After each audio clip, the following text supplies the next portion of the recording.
مساء الخير. النهاردة هنتعلم نعمل الكيكة الصيامي اللي هي كيكة البرتقال. المقادير بتاعتنا: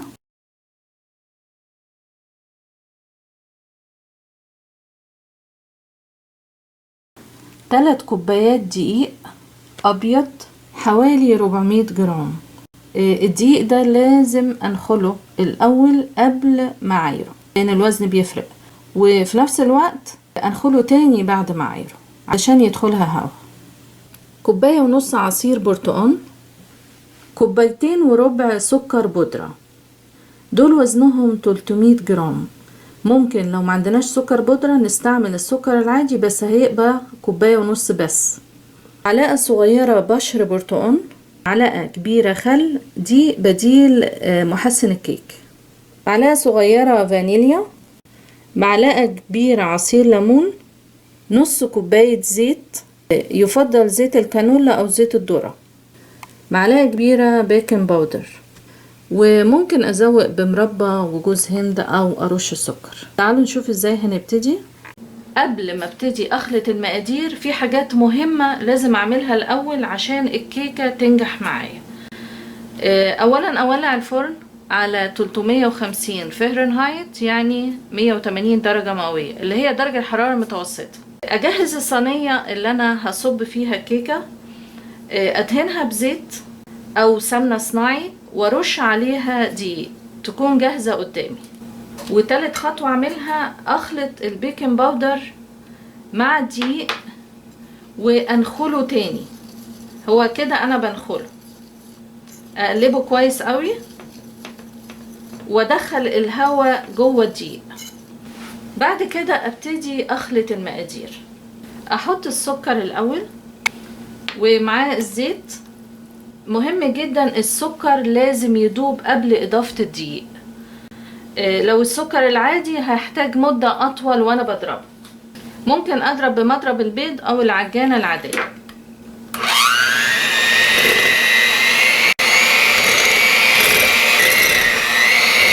أول ما السكر يختلط بالزيت أبتدي أضيف الليمون والخل.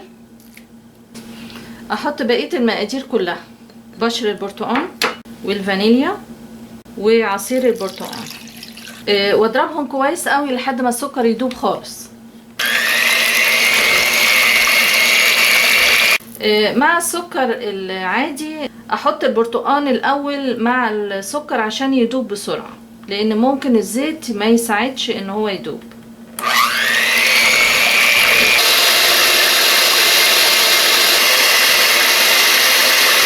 هو كده السكر داب خالص. الخطوة اللي بعد كده مش هستعمل المضرب الكهرباء، هستعمل المضرب العادي الصغير، عشان المفروض لما اضيف الدقيق مع البيكنج باودر المفروض اخلص بسرعة، ما اقعدش وقت اضرب. اضيف الدقيق واحاول اخلص بسرعة.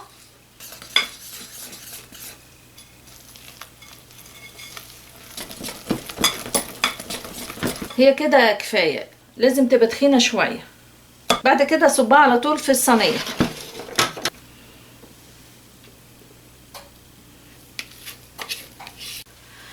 واحطها على طول في الفرن. طبعا الفرن سخن، واحطها دايما في الشلف اللي هو المتوسط، الرف اللي في النص الفرن.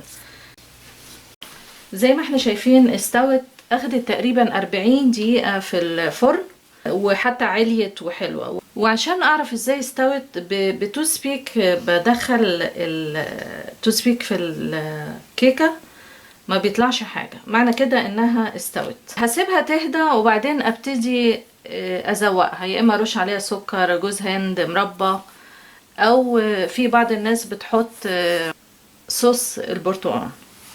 هسيبها تهدى الاول وبعدين اقلبها. هي كده بردت وقلبتها كمان. زي ما اتفقنا ممكن ازوقها بكذا طريقة، يا اما ارش عليها سكر بودرة او ادهنها مربى وارش عليها جوز هند. ممكن ارش على نصها مثلا سكر بودرة والنص التاني ممكن جوز هند بالطريقة دي. او ممكن صوص البرتقال اللي هو بيتعمل بنشا وعصير برتقال وسكر، ويتعمل على النار وبعد كده يتحط من فوق لما يبرد، والكيكة تبرد يتحط من فوق.